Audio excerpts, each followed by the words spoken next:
Are you at liberty to kind of talk about like when like how did you get the call for Guns? Was that an exciting time? We could. Yeah, totally. So, Tommy Stinson was in Guns from the Replacements. Sure. So what Tommy had a couple of solo records. So what he would do is when he would show up to a town, he'd pick up a band, So whenever he would come to the East Coast, he'd pick up obviously Richard Fortas would play with him because they were already in Guns together. And then Richard got me to play drums and Winston Roy, this amazing bass player, to play bass. So we did a few gigs with Tommy on his solo record on the East Coast. We played in New York and a couple places, and then we went down to Philly and played a couple of gigs down there. So that's how I got to know Tommy. And then when Brain in the 2006 tour, he had to take a break because his wife was about to give birth in the middle of that tour to his kid. So he wanted to take about 2 weeks off, which would have been like about 4 or 5 shows. So I got the phone call to say if I wanted to fill in those 4 or 5 shows. Yeah, I know.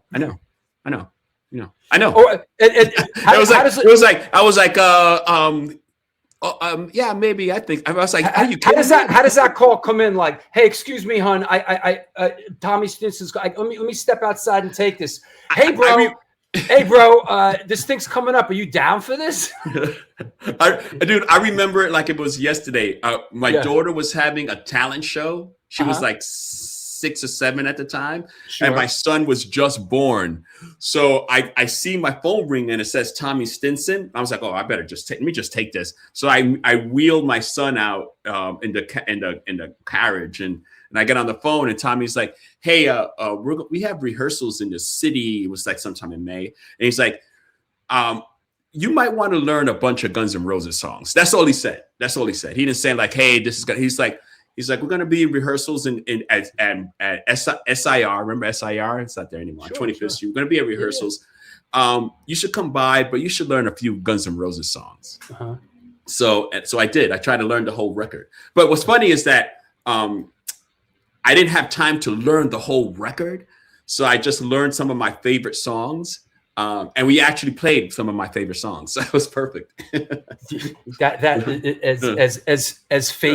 As fate would have it, and then you kind of do those shows, and then I basically stayed on.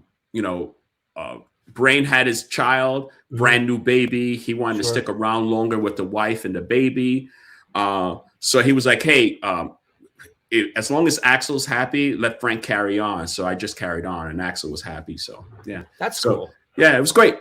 And then Brain started doing more producing and composing for like video games and stuff like that, and for movies and stuff. So he just wanted to keep doing more of that. Again, he had a little baby he wanted to stay home with, so he started doing more of that, and I just stayed on. And you played on one of my absolute favorite Guns records, which is Chinese Democracy. Wow. I love that record. I love that's that. Cool. Yeah, I love it. And one of my all-time favorite songs, If the World. That's a great song. Yo, that's a great song, bro. Yeah. I mean, everybody should give that record a listen because it got a bad rep coming out of the box, but the record is pretty slamming. I love that record. Yo, anybody out there, with a fresh head, check out Guns N' Roses' Chinese Democracy. Check out the song If the World. It's an incredible song. That song really resonated with me. I mean, at the time, I was raising a kid and living up in Vermont, sort of very isolated. I was very, very, very sort of like living a bit of an isolated life for a little while there. I was traveling the world making films and stuff, but my home base was like on the side of a mountain. Like I was a bit isolated.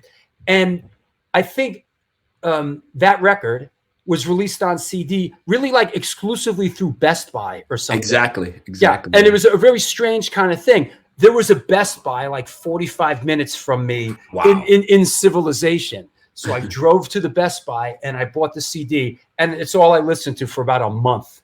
Wow. Well, that's cool. That's a cool story. I went with my mom to buy it. My mom and I went to a Best Buy to buy it. Yeah.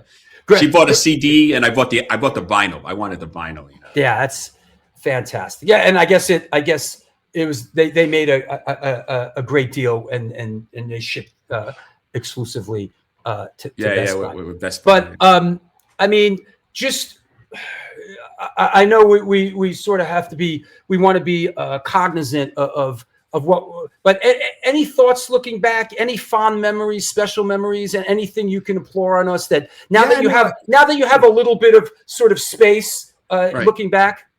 I have a lot of great memories. A lot of people that I love very much are involved with guns, still are, that people that I care about deeply.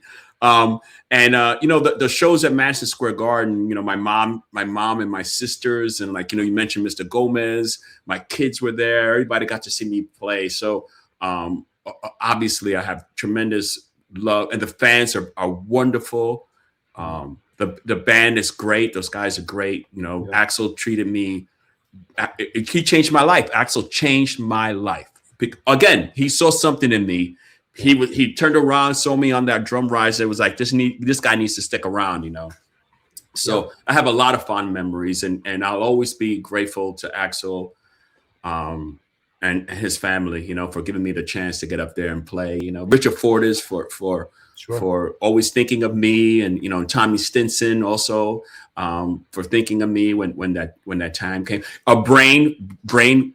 The day that I got there to start rehearsals with the band, Brain sat me down and we had this beautiful one-on-one talk about what to expect and how to approach things. And he gave me a great bit of a piece of advice. He's like, the most important thing and the way this thing is going to work is like, you learn all this music and you play all these songs, but try to make them your own. If you could try to make them your own, if you could find a space to be in where you feel like it's your own music, that you're playing your own music. That's the only way to approach this thing. So he gave me beautiful advice. Again, changed my life. GNR changed my life. So.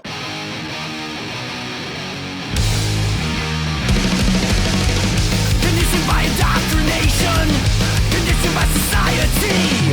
You're a victim of the digital age, a 21st century casualty.